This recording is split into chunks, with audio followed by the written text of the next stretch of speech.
Buenas noches, compañeros. Buenas noches, compañeras. Un gusto saludarles. Vamos a Noche, iniciar licenciado. hoy. ¿Qué tal? Mucho gusto saludarles. Me alegro de estar ya conectado con ustedes y me alegro que estén bien, por lo visto, con buena actitud. Solo estoy aceptando a los compañeros que están. Vean, fíjense que como ya la otra semana inician parciales de ustedes, específicamente el día jueves 20 tenemos nosotros el primer parcial, ¿verdad? Entonces, es decir, de esta clase. Y en ese sentido, pues una compañera me estaba preguntando si se iban a impartir las clases la otra semana. No sé cómo lo han manejado ustedes o cómo lo están manejando con los demás catedráticos, porque entiendo yo que, por ejemplo, el martes tienen examen ustedes, martes y jueves, ¿verdad? Entonces, ¿consideran ustedes que necesitan tiempo para prepararse el día lunes? Escucho por ahí si alguien quiere opinar. Y si no entiendo yo es que no, que David Enrique dice que regularmente no hay clases, dice.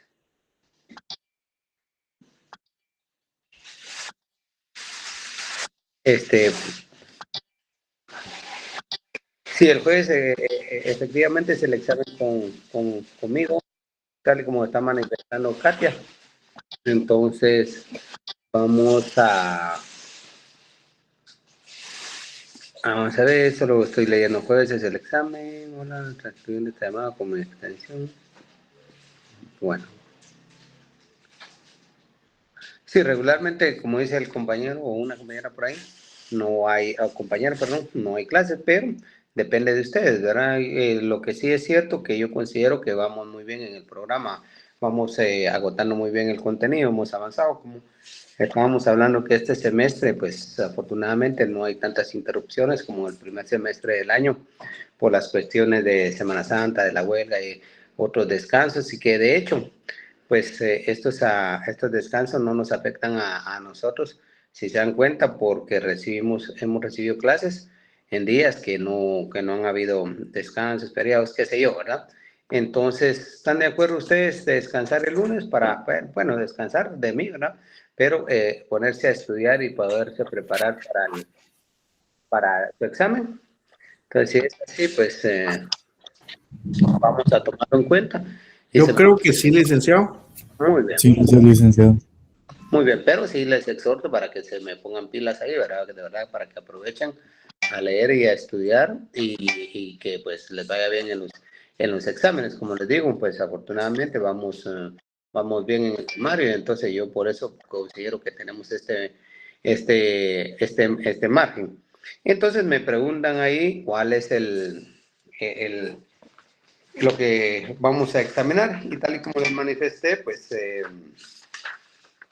tal y como les manifesté, que íbamos a ver lo que sacáramos. Y como el problema es que acá, si ustedes se dan cuenta, si se dan cuenta, pues vamos de la mano con teoría y vamos de la mano también con, con, con el código. De hecho, pues hemos citado cuestiones del Código Civil, no solo el Código Procesal Civil, también de la ley del organismo judicial, incluso pues si no me recuerdo, también en cuanto a la Constitución Política de la República. Entonces, vamos a abarcar lo que veamos hasta el día de hoy. Quiere decir que vamos, básicamente, lo que va a entrar al examen es el juicio oral civil, ¿verdad? Que es según el libro, el capítulo 13, ¿verdad? 23, perdón. Que según el libro es a partir de la página 256, que en realidad al final aparentemente no es mucho, pero crean que ya concatenando el libro con el Código Procesal Civil y el Civil e incluso la Constitución, ley del organismo judicial, pues ya es bastante, ¿verdad? Entonces vamos a considerar que hasta ahí va a entrar el examen, ¿oye? Entonces todo lo que es el juicio civil, eso específicamente entraría en el examen, compañeros. ¿Estamos de acuerdo ahí? ¿Sí me di a comprender por ahí? Bueno, entiendo yo que sí, ¿verdad? Sí, Sí, gracias, dame, licenciado. Víctor, porfa. Sí, ¿verdad? Vale.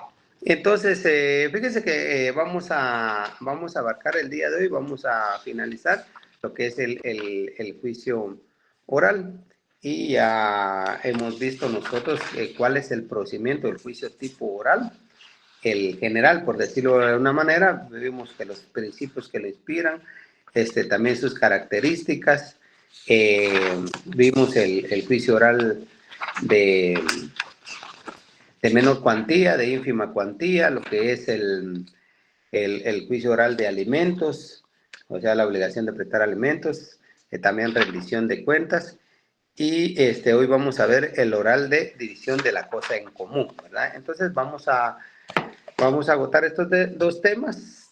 Tres serían básicamente, vamos a ver, sí, tres serían los días de hoy. El último, que es en cuanto a asuntos que se van a conocer a través de este juicio oral, pero que no están contemplados en este artículo 199, pero más sin embargo, pues la ley en específico la regula, o bien se van a dar cuenta ustedes que es a través de algún tipo de disposición por las mismas partes, es decir, que se ponen de acuerdo y que si ellos celebran algún contrato, no obstante que puede ser cualquier tipo de contrato, ellos pueden disponer en el mismo, es decir, al momento de celebrar, de suscribir el contrato, que toda cuestión, cualquier diferencia, la van a resolver a través de este juicio oral. Obviamente, pues es para ellos mismos evitarse a bastante desgaste, que no sea a través de un juicio ordinario o algún otro tipo de juicio, como dependiendo del tipo de contrato, como por ejemplo el juicio sumario. La cuestión está en que sí se puede hacer a disposición de partes, por voluntad de las partes, ¿verdad? Entonces, eso son las tres cosas que vamos a ver hoy. Y vamos a empezar entonces siempre teniendo en cuenta y teniendo a la mano su Código Procesal Civil y Mercantil, ya que pues acá es lo que lo que es aquí es donde nos vamos a fundamentar, y este juicio oral de la división de la cosa común está a partir del artículo 219 del Código Procesal Civil y Mercantil. Ahí vamos a ver nosotros que a partir de ese artículo al 224 está regulado el trámite de la división en común, ¿verdad? Y para iniciar, establece que la división de la cosa común es que esta se va a dar cuando los copropietarios no estén de acuerdo. Podrá pedirse la división o la venta en pública subasta de la cosa común por el procedimiento del juicio oral.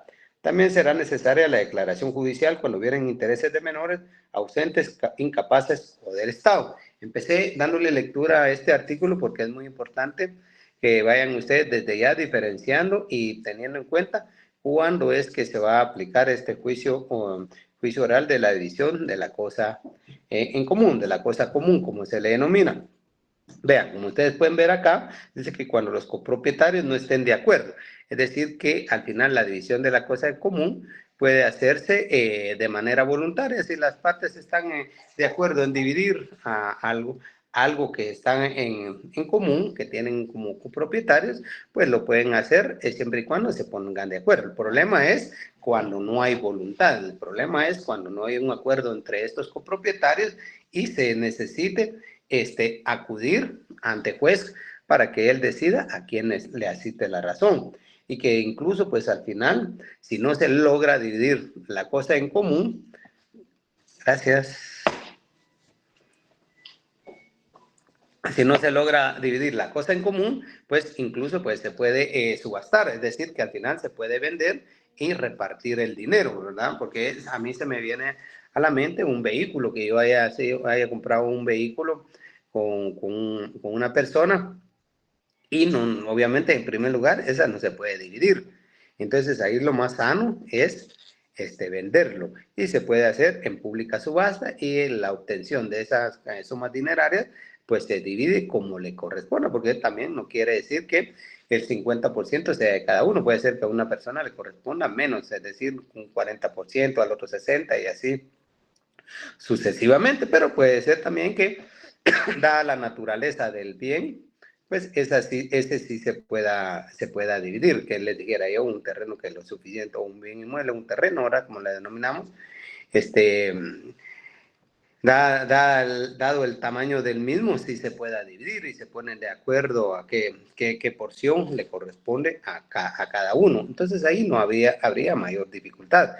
El problema es con objetos o con bienes que no se puede realizar esa división. Creo que ese sería el mejor ejemplo por el momento en cuanto a un vehículo. ¿Cómo vamos a dividir un vehículo, verdad? ¿Cómo se va a hacer que para dividirlo y que siga en pleno funcionamiento y cada quien quede conforme, cada uno de los copropietarios quede conforme con la parte que le pudo haber correspondido? Entonces, como eso es imposible, en ese sentido, entonces a la ley lo prohibió y sabiamente los señores legisladores pues lo crearon, lo legislaron e indicaron que en dado caso se subastaría en pública subasta y que en todo caso se estaría dividiendo las cantidades dinerarias. Pero hay cuestiones o hay momentos o hay situaciones que definitivamente sí o sí se tiene que acudir a este juicio, aunque haya un acuerdo. Por ejemplo, entonces que yo sea copropietario con mi hijo de un bien inmueble. Bueno, le digo yo a mi hijo, mira, dividamos el terreno o la casa, y él me dice, está bien, dividámoslo. Pero el problema es que él es aún una persona que no ha cumplido su mayoría de edad.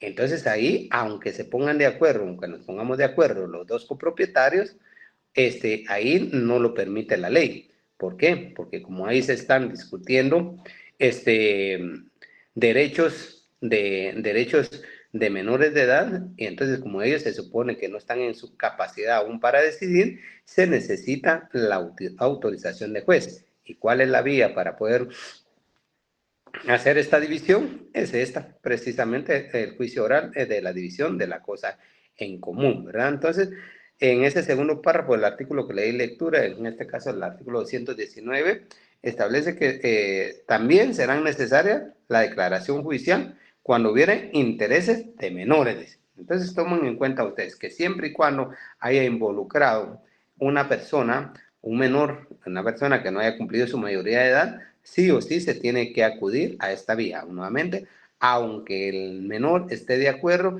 eso no es suficiente porque ahí él tiene limitada su voluntad, ahí tiene limitada su decisión, ¿verdad? Su poder de decisión. Él no, su libertad de decidir, él no es como una persona mayor de edad que puede decidir libremente sobre sus bienes. Entonces, ese es uno de los casos en los cuales se tiene que acudir. El otro sería de los ausentes. Estas personas, obviamente, que tienen que acudirse ante el juez, esto a través de su representante legal, esto en virtud que él no va a estar presente a efecto de hacer valer esos derechos, o bien a oponerse, o qué sé yo, ¿verdad? Al final, poder tener esa igualdad en ese momento y decidir cómo es que se va a realizar la división. Entonces, si una persona es declarada ausente o no está en el país, recuerden ustedes en el Código Civil, en cuanto a la ausencia, cómo es que se declara, a quienes se los considera ausentes y cómo es que son representados ellos, ¿verdad? Entonces, a través de sus representantes, ya sea que de manera voluntaria se dejó representante o bien porque un juez lo determine así, que se le declara representante del ausente, es con ellos. Entonces ya ahí van dos casos en los que sí o sí se tiene que nombrar o se tiene que llevar a través de este juicio. También de los incapaces, ¿verdad? También es más o menos opera en relación a los menores de edad. Entonces ellos como no están en esas sus facultades mentales y volitivas en su totalidad, obviamente, pues entonces ellos pueden ser manipulados, pueden ser sorprendidos en su buena fe y al final, pues que esa división de la cosa en común no sea la justa para ellos. Y es por eso que debe entrar una persona independiente, una persona ajena al asunto, una persona ajena al problema y obviamente este es el juez y él va a decir de una manera imparcial, de una manera objetiva, a qué porción le corresponde cada uno. Recuérdense con lo que siempre les he dicho, lo que les he dicho, todo absolutamente se tiene que probar, ¿verdad? Todo se tiene que probar y para poder lograr y para poder obtener una decisión satisfactoria a nuestros intereses. Pero por supuesto que tenemos que coadyuvar, que tenemos que aportar esos medios probatorios para que el juez tome una decisión. Y por último, la última opción, que es obligatorio que se lleve a través de, de esta vía, la división de la cosa en común es cuando exista también como copropietario el Estado de Guatemala, ¿verdad? Entonces, si una persona particular con el Estado es copropietaria, o bien dos, dos entidades del Estado, y que se me ocurre a mí, dos municipalidades, por tal vez de una porción de terreno, en el cual por la división o por esa cercanía que existe entre ellos, pues existe algo, o por intereses que les beneficiaba a un inicio, existía algún tipo de porción de terreno que estaban como copropietarios, por ejemplo, designaron un centro de salud, un campo de fútbol, qué sé yo, que iba a servir a ambos, pero se necesita dividirla, esto en virtud que ya no es de los intereses por cuestiones puramente políticas o intereses políticos de los funcionarios de turno, entonces ahí también se tiene que hacer a través del juicio. Esos serían entonces, 1, 2, 3, 4 casos, que al final serían 5, ¿verdad?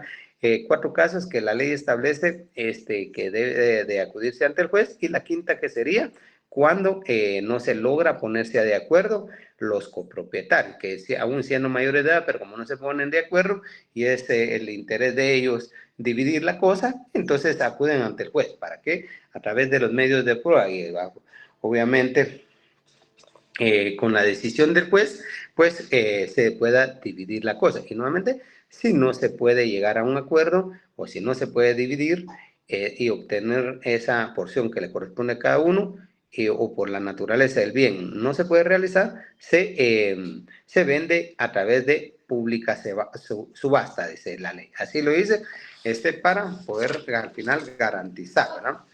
Pero obviamente, pues acá tiene que haber un partidor, ¿verdad? El partidor que va a ser nombrado normalmente por las partes, o bien a defecto de esto, el juez lo nombrará. Y este partidor pues debe de dar un proyecto. Y siempre, sí o sí, debe ser notario, porque así lo establece la ley en su artículo 220, dice que el partidor deberá ser notario. Normalmente pues hay personas o hay profesionales. Sí, por favor, Isaías. Sí, buenas noches y también compañeros. Discúlpeme, me quedó la duda en relación a cuando indicó la copropiedad entre un particular y el Estado. Como un ejemplo en ese sentido, ¿cuál sería, Dick? Sí, fíjese que siempre se dan con bienes inmuebles. Recuerden ustedes que yo he visto muchos ejemplos en los cuales hay personas que donan un bien inmueble, un terreno, para que se construya, por ejemplo, un centro de salud. Entonces ahí vienen, pero por intereses dicen que van a ser copropietarios, no lo ceden en su totalidad. Y dicen que van a mantener la propiedad de cierta porción del terreno y entonces como propietarios particulares, y que al final se puede dar una copropiedad con el Estado. Pero más sin embargo, pues al final nuevamente, miren, es que todo al final se vuelve político. Y por intereses que ve el particular, que el Estado lamentablemente no le está dando el uso adecuado a ese bien inmueble, o también porque el Estado, a través de cómo se ha ido evolucionando, ya no se permite construir, nada en bienes inmuebles que sean también de particulares. Entonces ahí se puede dar la división de la cosa en común, ahí se puede dar una como copropiedad, y entonces en este sentido se necesitaría disolver esa copropiedad, dividir la cosa en común, y obviamente pues tendría que acudir al juicio oral. Ahí en esos casos se podría dar esa copropiedad. Oye, compañero. Gracias, Dick. Bueno, la orden. Bueno, entonces también les estaba diciendo yo que todo eh, tiene que ser notario el partidor. Dice el maestro Gordillo que es copropiedad cuando un objeto, cuando un bien pertenece a dos o más personas determinadas, y que en cuyo caso estamos hablando de la copropiedad. Este proceso oral se promueve cuando se pretenda la división de un bien que se encuentra en copropiedad, dice él. Dice que ningún copropietario está obligado a permanecer en la comunidad, lo que significa como regla general que el estar en copropiedad es un acto voluntario, no forzoso. Por consiguiente, los copropietarios pueden pedir en cualquier tiempo que se divida la cosa en común o, en su caso, la venta en pública subasta. Entonces, acá de este análisis y de este aporte que hace el maestro, pues se puede determinar que definitivamente ninguna copropiedad es obligatoria, ¿verdad? Entonces, si yo deseo, puedo estar en copropiedad, pero si es mi deseo, dividirla, separarme de esa, pues no hay ninguna norma que me obligue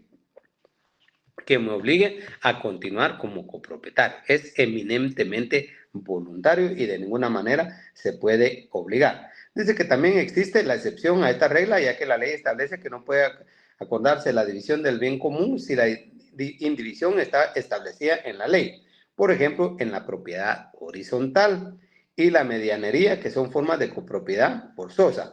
Y por supuesto, si existiera el pacto de indivisión. Este último pacto de indivisión, esto sí es aún como es contractual, es decir, que se realiza a través del contrato que se celebre entre los copropietarios, esto sí tiene un plazo determinado. Y esto está regulado en el artículo 493 del Código Civil, que dice que el pacto de indivisión será válido el pacto de conservar la cosa indivisa por tiempo determinado, que no exceda de 3 años. En primer lugar, podemos observar nosotros que ese plazo máximo es de 3 años. Yo puedo indicar que la cosa no se va a poder dividir, que aún cuando yo lo quiera dividir no se va a lograr en virtud de que firmamos ese contrato, pero claro está, no puede exceder de 3 años. Entonces, si yo quiero dividir la cosa en común, cuando yo fijé este plazo, pues obviamente tendría que esperar, ¿verdad? Sí, dígame, Arnulfo, por favor. Buenas noches, licenciado, y buenas noches, compañeros. Solo una consulta. ¿Qué artículo mencionó ahorita? 400. 493. 93. Perfecto, gracias. Bueno, a la orden. Entonces les decía, y que este plazo obviamente pues se podrá prorrogar por nueva convención, es decir, que se puede prorrogar por 3 años más, o menos, por supuesto.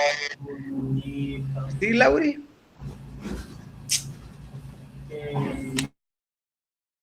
Creo que se le activó el micrófono a Lauri, ¿no? Bueno. Disculpe, licenciado. No hay pena, así nos pasa. Dígame, Isaías, por favor. Dije, aprovechando, Sí. Usted mencionó la propiedad horizontal, ¿verdad?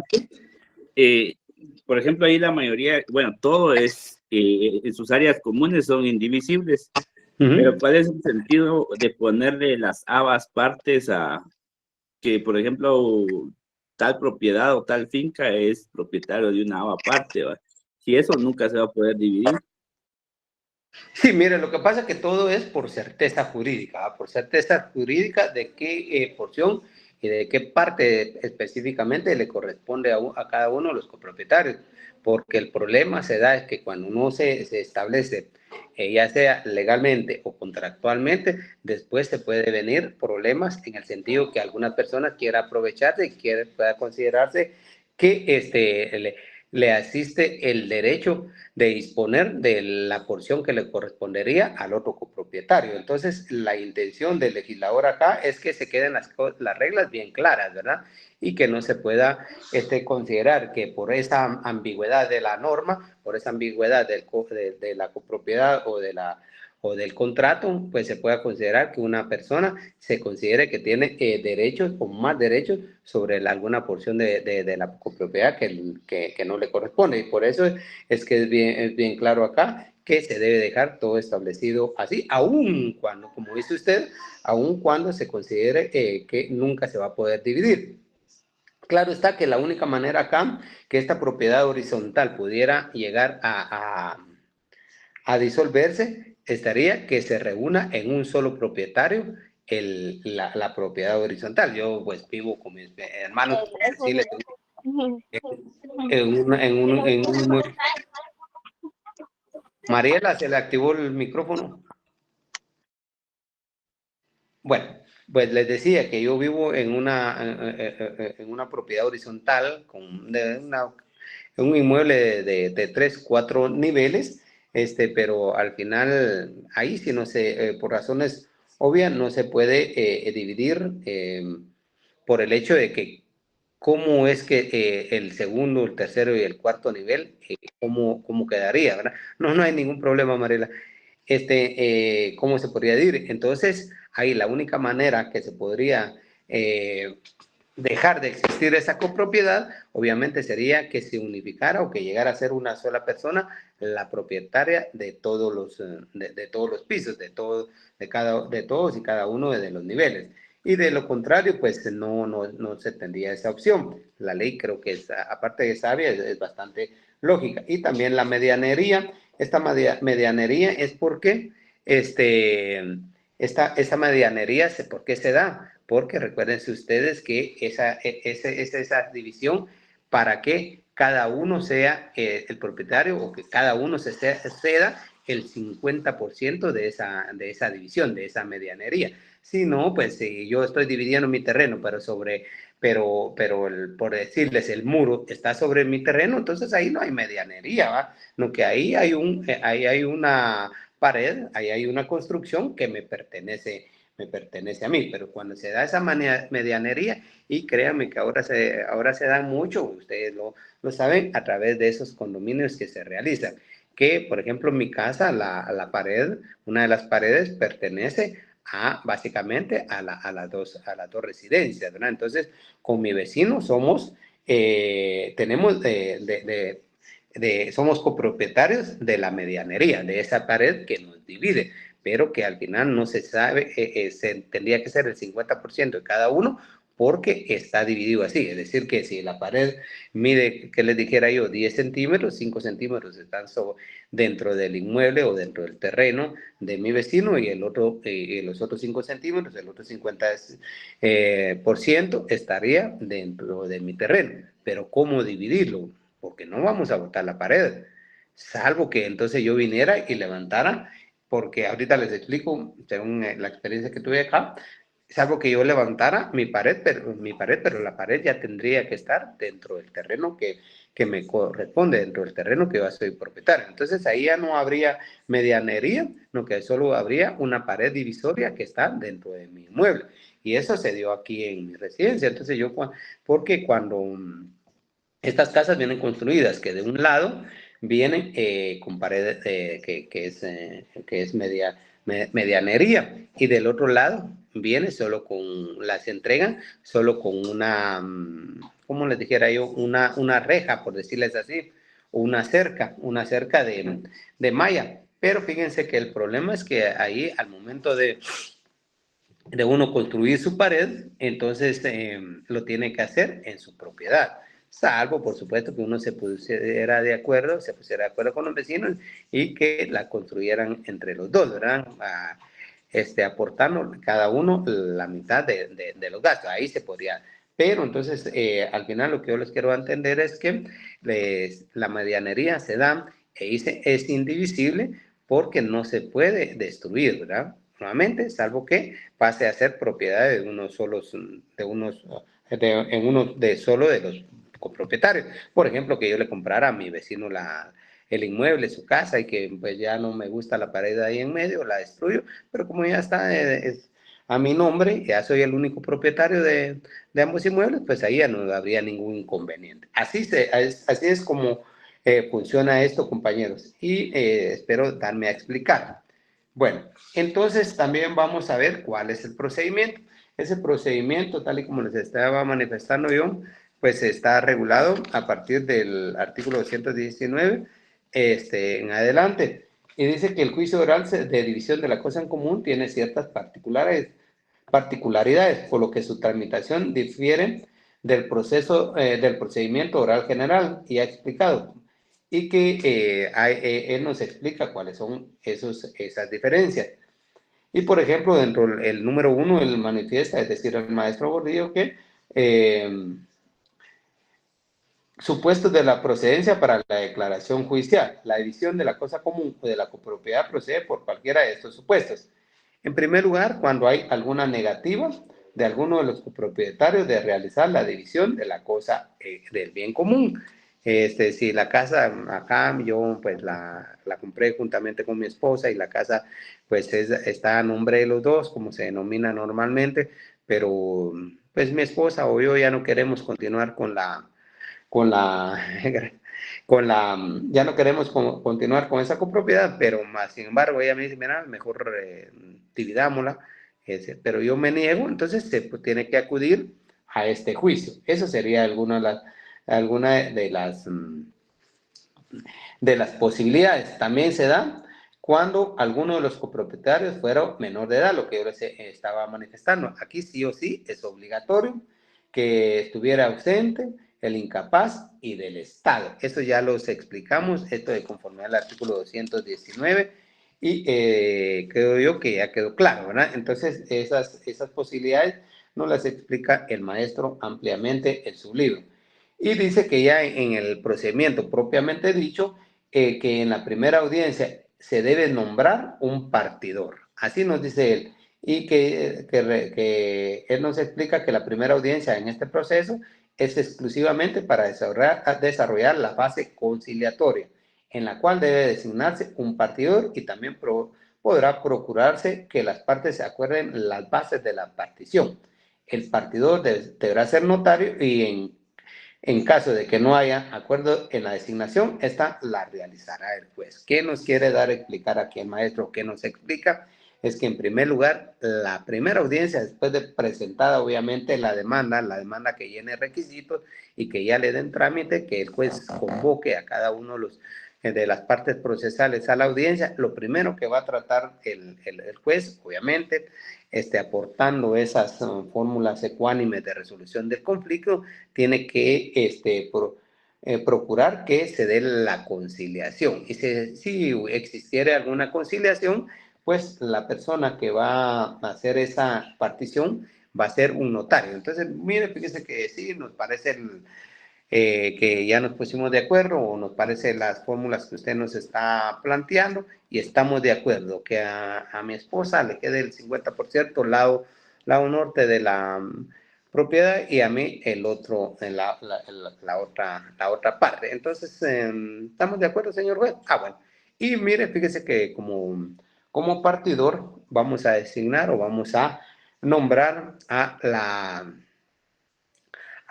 la notaria Mariela, ¿verdad? Fíjese que ella va a faccionar el acta o va a faccionar esa partición, entonces ella va a ser la encargada. O puede ser que diga, sí, nos pusimos de acuerdo, pero fíjese que no tenemos quien haga no tenemos notario, ya que consideramos que pues queremos un notario que sea imparcial, básicamente, ¿verdad? Que no tenga ningún interés hacia ninguno de los dos, ya que si yo contrato como normalmente le decimos, a mi licenciado de confianza, pues puede ser que esté parcializado, o si en la otra parte lo contrata, entonces puede estar parcializado, entonces nosotros no proponemos. Entonces viene el juez y nombra uno, ¿verdad? Nombra un partidor.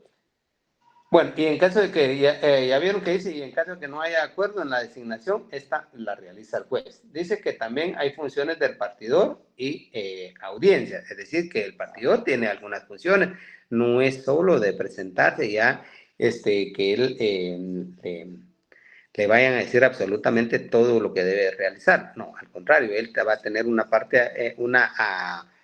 una participación activa dentro de este proceso, ya que a él se le va a designar por parte del juez, obviamente con fundamento legal, se le va a asignar algunas tareas y normalmente va a ser algún tipo de proyecto de partición cuando no hay acuerdo. Y entonces nos dice el maestro que aceptado el cargo por el partidor, se le discernirá, perdón, y se procederá de la siguiente forma. Quiere decir que al partidor se le debe discernir el cargo. ¿Qué es discernir el cargo?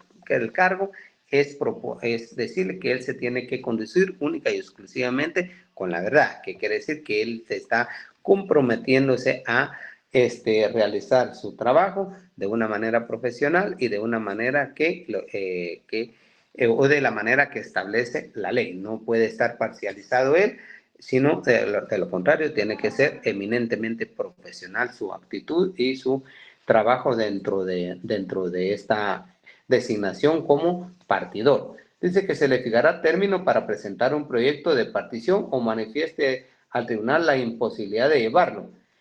Entonces, en esto aquí nos vamos a detener un ratito, o un momentito, porque vean ustedes que en primer lugar él tiene que presentar un proyecto. Ese proyecto, obviamente, lo tiene que autorizar el juez, ¿verdad? Ya van a ver ustedes que de ese proyecto, de hecho, pues se le va a dar participación a las partes procesales y que ellos digan que si están de acuerdo o no.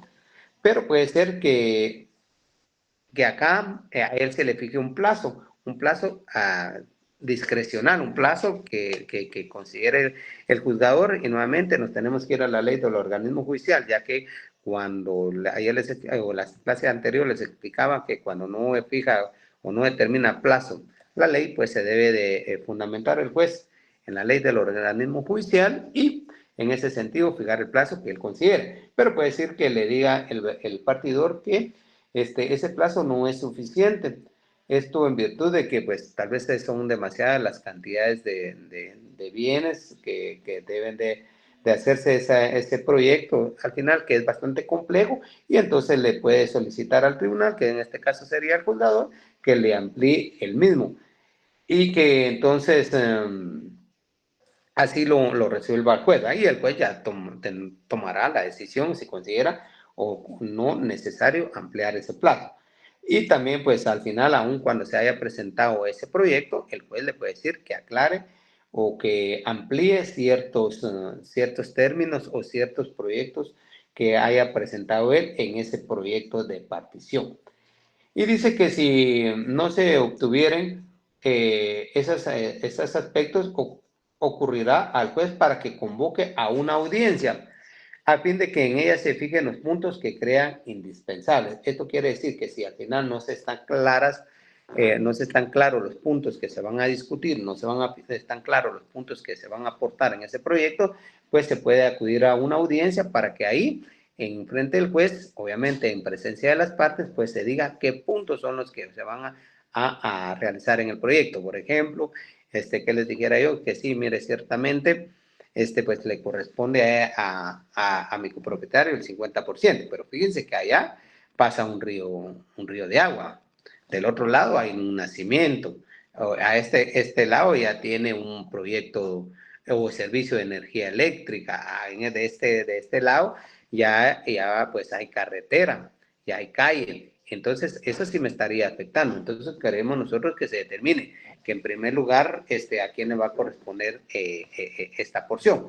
Y además de eso, también queremos que en ese proyecto pues se determine que hay servidumbre de paso. Cuestiones así, yo solo me estoy imaginando qué tantos puntos se pudieran dar ahí, pero el problema que ya saben ustedes que donde hay intereses así, pues la discusión puede ser bastante fuerte y puede ser que alguno de los propietarios no esté anuente y quiera sí o sí quedarse con la mejor porción del bien. Y entonces, en ese sentido, es cuando se dan esos puntos de inflexión y que no se pueda llegar a ningún acuerdo, más sin embargo, entonces el juez tiene que convocarlos a una audiencia, incluyendo al partido, y que diga, mire, entonces queremos que dentro de esos puntos que usted va a establecer, manifieste de qué forma quedaría cada uno de los servicios que les corresponde al bien inmueble, o bien usted de qué forma, según su experiencia, considera que pudiera hacerse esa partición y a efecto de que pues las partes queden conformes. De eso se trata. Entonces, ese partidor no solo va a ser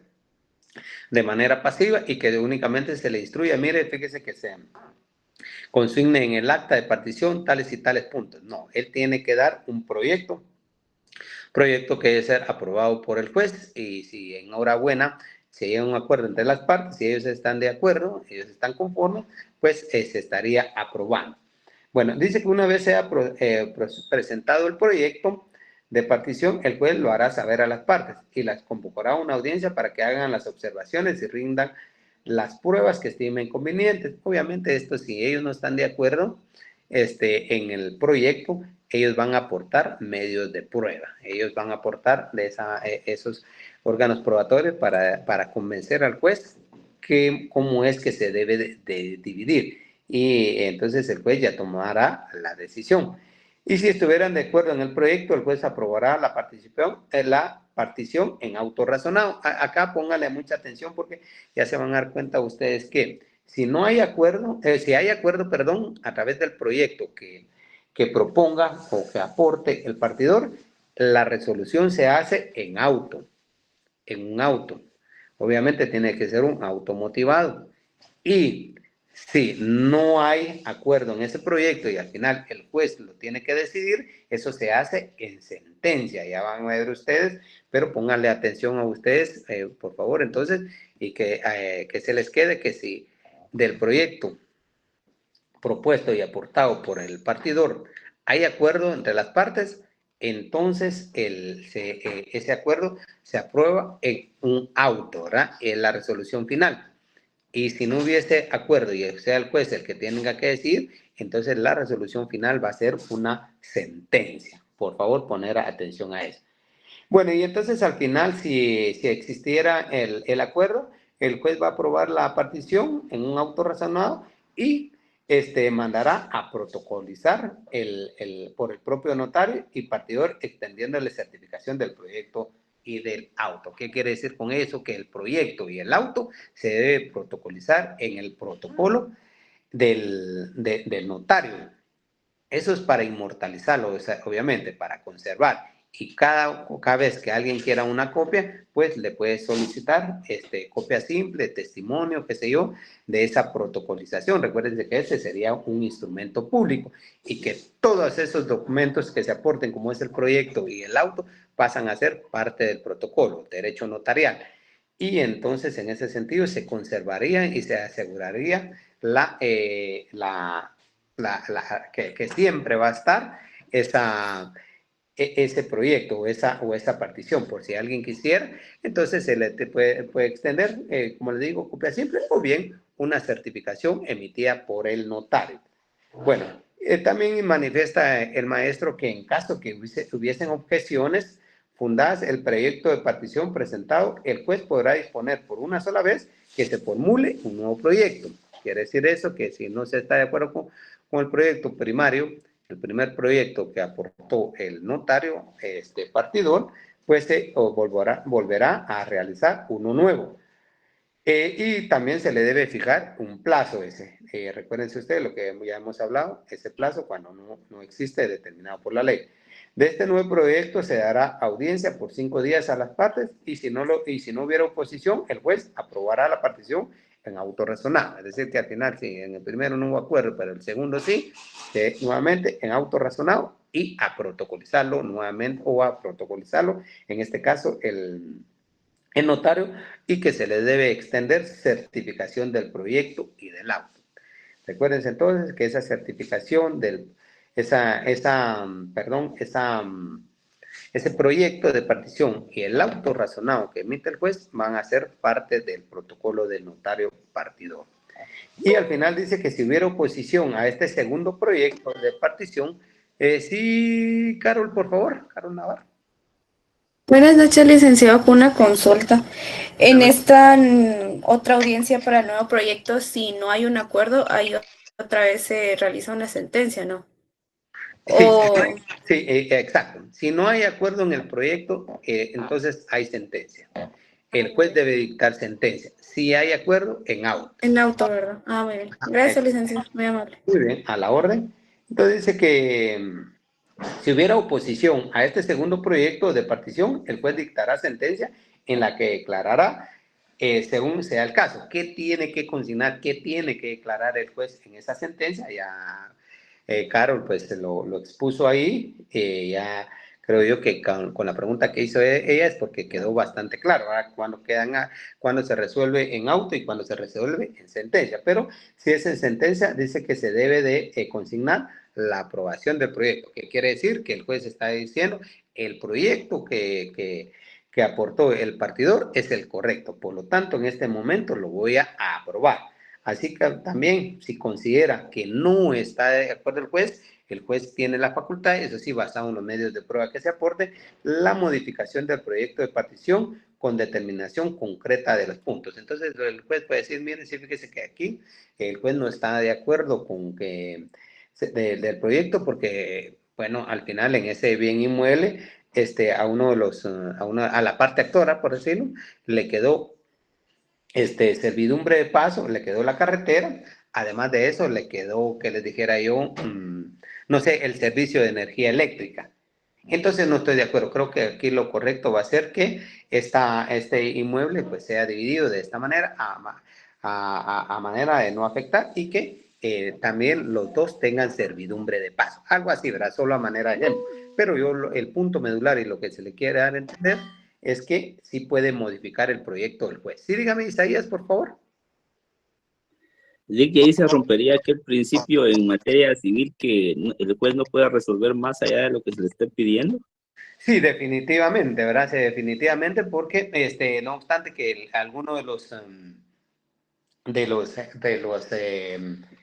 alguna de las partes está solicitando que se divida de cierta manera, obviamente en este caso sería la parte actora, pero a su sabio entender, el juzgador considera que ese proyecto y que la petición no es la justa según los medios de prueba aportados, pues entonces él puede decidir cómo se divide, cómo se modifica el proyecto y para poder al final, entre comillas, porque recuérdense ustedes que en un juicio siempre va a haber una persona inconforme, muy difícil que haya una persona que en un juicio, en la resolución penal, estén conformes las dos partes, ¿verdad? Entonces, salvo que haya conciliación. Pero entonces el juez puede decir, sí, no obstante que aquí la parte actora está solicitando esto, yo considero que a través del proyecto me voy a apartar de lo que está solicitando y voy a resolver de esta manera la partición. Hasta ahí podría decidir el juez y podría decidir ultra petit, que se le llaman, ¿verdad?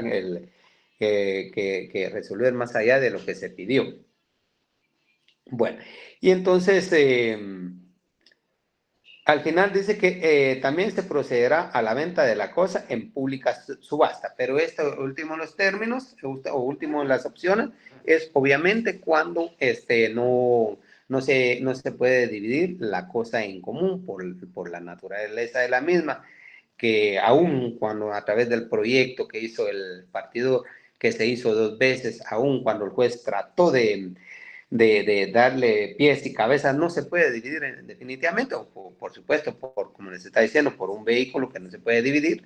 Entonces el juez va a decidir en su sentencia que se venda en subasta pública. Entonces va a decir el juez, bueno, en dado caso, entonces ahorita en sentencia se aprueba el proyecto o bien con las modificaciones estas y otras, y en este momento se ordena la pública subasta, es decir, la venta del inmueble, ¿verdad? O del bien, mejor dicho. Bueno, y de último dice que la protocolización de la sentencia por parte del propio notario partidor, extendiendo la certificación del proyecto y de la sentencia.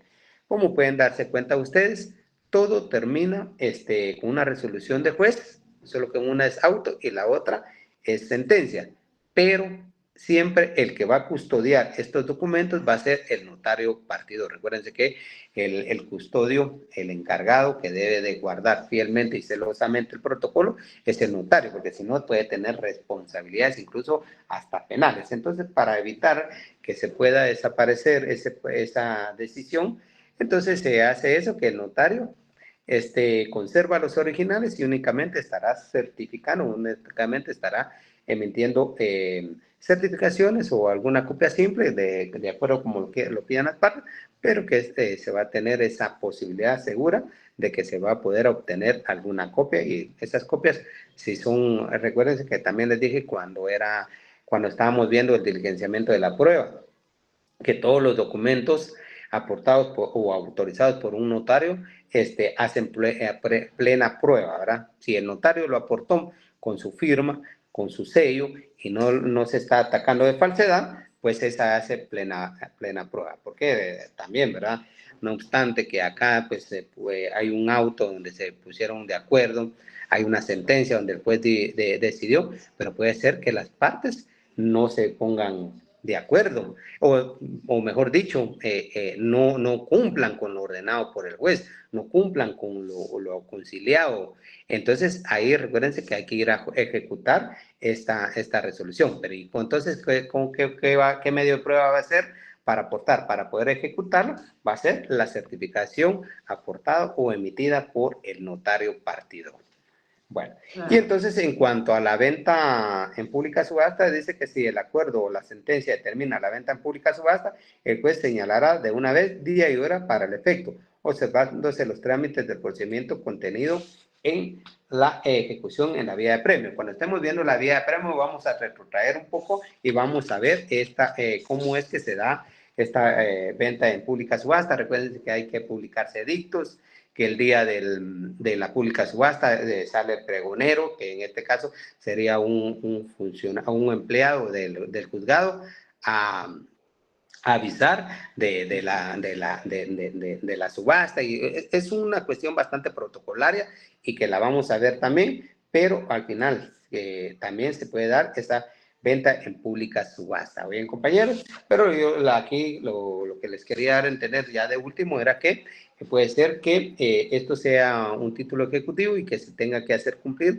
a través de un juicio ejecutivo, a través de la vía ejecutiva, para que se dé cumplimiento a lo mismo, porque puede, como les decía, puede ser que al final pues nos pongamos de acuerdo en el ejemplo que yo les planteaba acá con mi esposa, pero bueno, me entra a mí la necedad y le diga, no, yo al final no la voy a dividir, continuamos con lo mismo. Pero como ya hay una resolución de juez competente, bien, mi esposa pide una certificación y me va a ejecutar. ¿Y a quién le va a pedir la certificación? Al notario.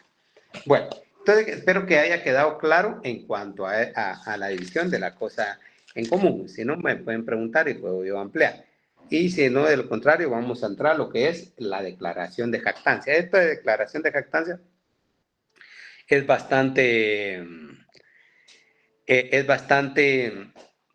simple, ya van a ver ustedes. Y acá yo en el artículo 225, en el capítulo 7, declaración de jactancia, que está en parte del artículo 225, acá yo le anoté que es una excepción al principio dispositivo. Se recuerdan que siempre les he dicho yo que la demanda inicial es por voluntad o a disposición de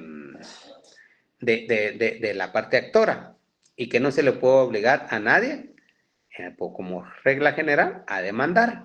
Más sin embargo, acá sí es una excepción a este principio dispositivo, porque lo que se pretende a través de esta declaratoria de jactancia es que esta persona que se está jactando demande, que demuestre que sí le corresponde ese derecho, que ya lo vamos a ver. Pero entonces yo ahí le anoté excepción al principio dispositivo. Recuérdense que entonces ese principio dispositivo quiere decir que la demanda inicial única y exclusivamente se puede, o un proceso única y exclusivamente se puede iniciar a disposición o a petición de parte. Ya lo demás, ¿verdad? Las demás partes, pues tiene que ser de manera oficiosa. Quiere decir que el juez ya debe de cumplir. Pero en este caso, sí, se puede obligar al jactancioso a que presente la demanda. Y si no, ¿qué es lo que va a pasar? Que va a caducar su derecho. Esto más o menos les voy a explicar con palabras sencillas. Yo voy a decir, yo voy a andar diciendo en todos lados, sí, es que fíjese que Isaías a mí me debes 50,000 quetzales y no me paga. Él es mi deudor. De hecho, firmamos un documento donde él se reconoció como mi deudor y no me paga. Y así lo voy haciendo yo cada vez que tengo alguna plática con amigos, con conocidos, con personas en común. Pues yo digo, Isaías me debe 50,000 quetzales. Isaías, pero al final Isaías dice que sí, esas son mentiras. Yo no le debo ni un solo centavo a Arnulfo. Yo necio, bien, me debe 50,000 quetzales, tienen que me debe. Pero al final yo me estoy jactando que yo soy acreedor de Isaías, que Isaías es mi deudor y que no me paga. Bueno, entonces, ¿qué puede hacer Isaías? Plantear este juicio oral de jactancia y obligar a que lo mande. Entonces va a decir bueno, entonces ya que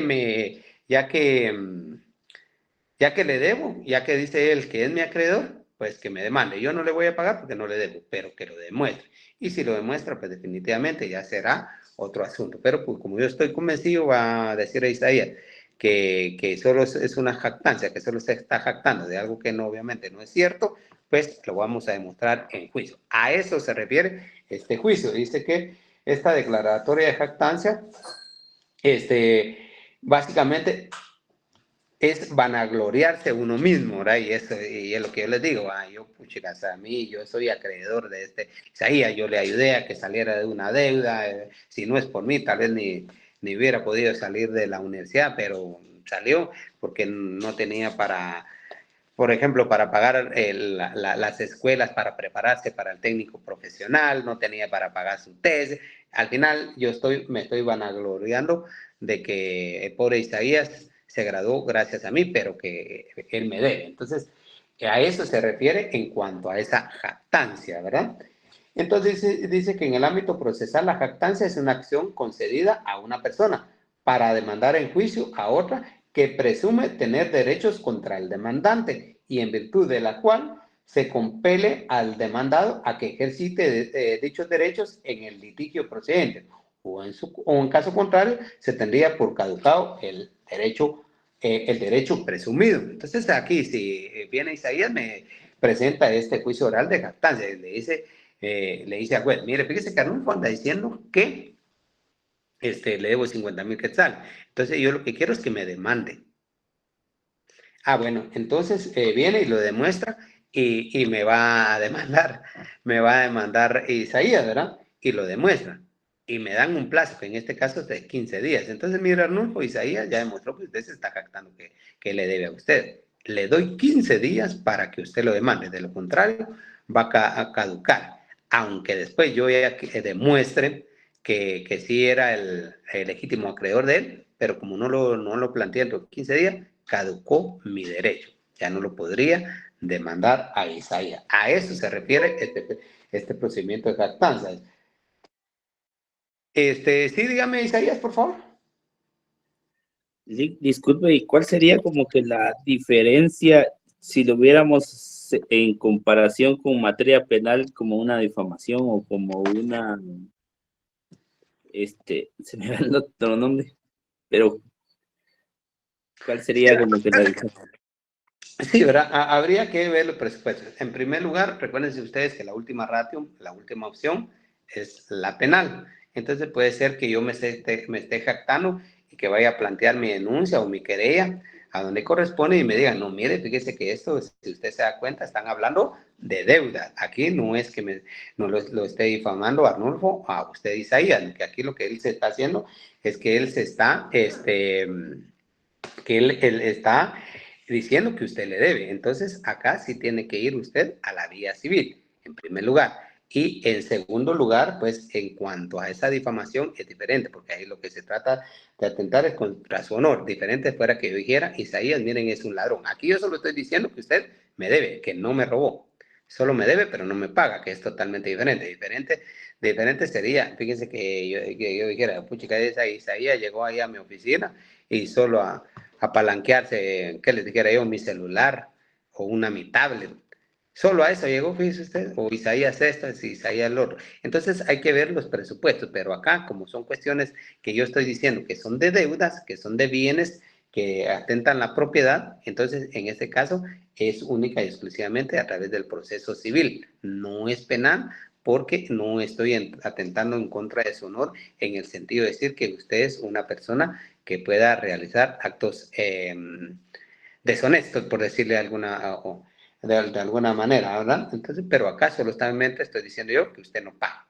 Esa sería la diferencia, y como son cuestiones puramente pecuniarias o puramente de bienes que se van a discutir, entonces sí tiene que ser a través de la vía civil. Bueno, entonces dice que esta procedencia es para que el jactancioso en el término de 15 días interponga su demanda bajo percibimiento de tenerse por caducado su derecho. Lo que les explicaba, si yo no lo planteo entre los 15 días, caduca y después, aunque yo lo quiera hacer, ya no lo puedo demandar a Isaías. ¿Por qué? Porque Isaías lo exigió, demándeme pues. Pero yo no lo hice, ¿qué quiere decir? Que entonces definitivamente yo solo me estaba jactando. Y dice que el procedimiento es el siguiente, ¿verdad? requisitos de la demanda, además de los requisitos que ya conocemos, que ya hemos visto nosotros anteriormente, debe contener algunos requisitos especiales, como es expresar en los hechos de la demanda lo siguiente: en qué consiste la jactancia. Entonces, Isaías tiene que plantear esa demanda de jactancia y decir, sí, fíjese que Arnulfo anda diciendo que yo le debo 50,000 quetzales que me prestó para que yo pudiera pagar las escuelas para poderme preparar para los exámenes técnicos profesionales. Además de eso, pues fíjese que con esos 50,000 quetzales dice que yo también pagué mi tesis. Si se dan cuenta, ustedes están ahí diciendo en qué consistía la jactancia. ¿Qué quería decir? ¿Qué quiero decir? Que yo me estaba jactando que soy acreedor de Isaías. Eso. Asimismo, cuando se produjo la jactancia. Entonces, acá es oportuno que diga cuántas veces lo haya tenido en conocimiento. Y que diga, sí, fíjese que esto pasó, que le dijera yo, me reuní, o tuvimos una reunión con los compañeros de la universidad y ellos, que les dijera yo, el 15 de junio, ¿verdad? Del año 2026, pues él en esa reunión pues fue donde se estaba jactando. Bueno, ¿y por qué medio llegó a su conocimiento? A través de la información que me brindaron los compañeros. Ellos me dijeron, mira, por ejemplo, la compañera Carol, Mito y Mariela me dijeron, mira, le debes 50,000 quetzales a Arnulfo porque anda diciendo que le debes esa cantidad. ¿Cuáles son esos medios? Por eso, o también pueden ser, no crean, también puede ser a través de publicaciones, sobre todo ahora a través de estas redes sociales, ¿verdad? Entonces, tantas formas que se puede dar, pero que al final sí se tiene que dar estos aspectos importantes, que en qué consiste la jactancia, cuándo se produjo la misma y cómo es que se tuvo conocimiento de esa jactancia. También debe pedirse que el demandado en la primera audiencia confiese o niegue los hechos del imputado. Entonces, ¿qué quiere decir? Acá Isaías en su demanda diga, y señor juez, a usted le solicito que en la primera audiencia que usted señale, Arnulfo o el demandado indique expresamente y tácitamente si es cierto o es mentira que yo le debo. ¿Por qué? Porque ahí se va a tener la certeza. Entonces, en la primera audiencia ya sabré yo como demandado la actitud a tomar, ¿verdad? No puede ser que yo al final o sostenga lo que yo diga o me retraiga, ¿verdad? Decir, no, realmente no me debe, porque yo tal vez ya consulté con mi notario, con mi abogado, perdón, y que él me diga, no, hombre, mire, no anda hablando cosas que no va a poder probar. Entonces, si usted no lo va a poder probar, ya no lo diga, porque si no, sí va a tener problemas. Bueno, entonces, no. Entonces, ahí se finaliza, ¿verdad? Pero también dice que la rebeldía es sinónimo de confesión. En este proceso, la rebeldía del demandado implica tener por cierto los hechos en que se funda la demanda. Entonces, si me declaran rebelde porque yo no contesté la demanda, no acudí a la audiencia, a la primera audiencia, entonces a mí me declaran rebelde. ¿Y qué va a pasar? Es que van a declarar con lugar, porque se van a tener por cierto, van a declarar con lugar la demanda, porque se van a tener por cierto las manifestaciones de Isaías. ¿Y qué va a pasar ahí? Me van a obligar a mí a que demande a Isaías. Me van a dar el plazo de 15 días y si yo no lo hago, caduca mi derecho de demandar a mi supuesto deudor. Así de sencillo. Y dice que cuál es el contenido de la sentencia. Una particularidad de este proceso es que la ley establece que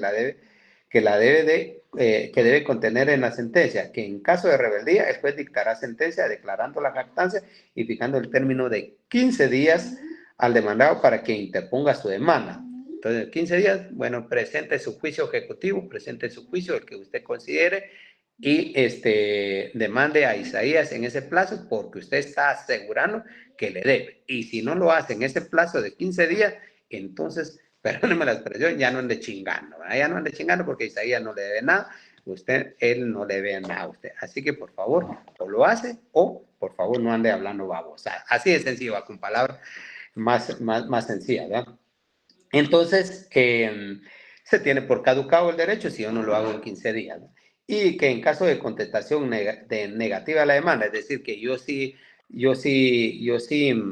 respondo a lo que está diciendo Isaías, y yo digo, la respondo en forma negativa, dice que con base en las pruebas producidas, se tiene que aportar pruebas como siempre, dictará sentencia, la cual declarará si se produjeron o no por el demandado las expresiones que la demanda hubiera atribuido. De haberse producido, procederá a fijar un término de 15 días para que interponga su demanda bajo apercibimiento que de tenerse por caducado el derecho a solicitud de parte. Puede ser que entonces el juez diga, mira, Isaías tampoco no demostró, realmente aquí no demostró que Arnulfo se estaba jactando de que le debe. Lo siento mucho, pero la demanda se declara sin lugar, por lo tanto no se le corre plazo, no se le fija plazo de ningún momento a Arnulfo. Quiere decir que si al final yo sí tengo, puede ser que yo diga, no, bueno, entonces ya que me demandó por jactancioso Isaías, al mes, a los 2 meses, a los 3 meses, yo lo voy a demandar, aunque sean cuestiones inventadas, pero yo lo voy a demandar, porque ahí no corre ese plazo de 15 días. Y también indica que es importante resaltar que la caducidad del derecho se hará por el juez a solicitud de parte. ¿Esto qué quiere decir, compañeros? Que si me fijan los 15 días para demandar, bajo los apercibimientos que si yo no demando, caduca mi derecho como jactancioso, pero si Isaías no lo solicita al juez, que la caducidad, el juez de oficio no lo va a caducar. Entonces, para explicarme de mejor manera, me dieron 15 días a mí para demandar a Isaías, pero se me vencieron a mí esos 15 días. Puede ser que al día 16 diga Isaías, mire, señor juez, Arnulfo no me demandó. Por lo tanto, solicito que se declare la caducidad del derecho que le asiste. Entonces, el juez, como pasaron los 15 días e Isaías lo está pidiendo, hace un su auto y dice, en virtud de que Arnulfo no lo demandó, obviamente de manera más amplia lo hace, entonces en este momento se declara la caducidad del derecho. Pero puede ser que pase 1 o 2 meses y yo no lo demande. Y al tercer mes yo demande a Isaías.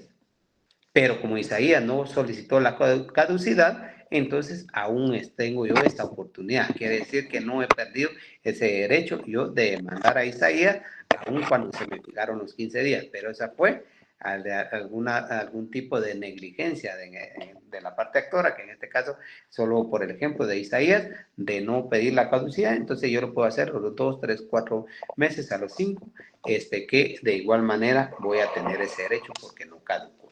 Bueno, hasta ahí estaríamos con la declaratoria de jactancia, que está en el artículo 225 en adelante, compañeros. Y por último, solo dice que asuntos que por disposición de la ley o por convenio de las partes deben de seguirse en esta vía. ¿Qué quiere decir? Que aparte de lo que hemos visto nosotros en estos días, que por supuesto que ni nos alcanza el tiempo, como fue los asuntos de menor cuantía, de ínfima cuantía, la obligación de prestar alimentos, la rendición de cuentas, de la división de cosa común, y la declaratoria de jactancia.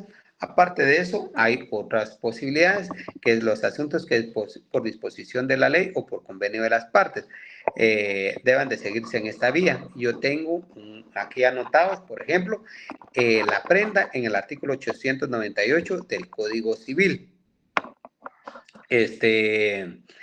Ahí es un claro ejemplo, seguramente ahí la vamos a dar a lectura, que ahorita ya no nos va a dar tiempo, ya casi estamos finalizando. Seguramente para la próxima clase le vamos a dar lectura a este artículo 898 del Código Civil y vamos a ver nosotros cómo es que procede. Ahí la ley dice que para poder demandar en cuanto a esta prenda debe ser a través de esta vía.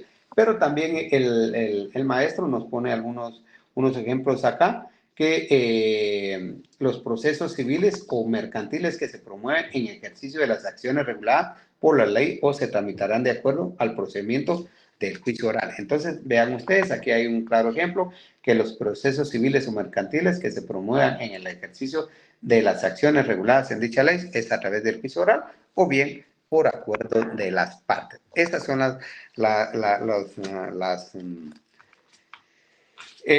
figuras con las cuales se puede mandar, que no están reguladas en el artículo 199, pero que son por disposición de la ley o por convenio de las partes.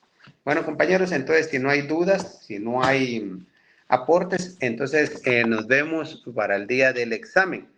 Los exhorto nuevamente que se me pongan pilas a estudiar y, pues, cualquier duda, pues quedo a sus órdenes ahí en el chat hoy. Entonces, les deseo feliz noche, hasta la próxima y éxitos en todo. Gracias, licenciado. Gracias, licenciado. Feliz noche. Buenas noches. Noche. Buenas noches, licenciado.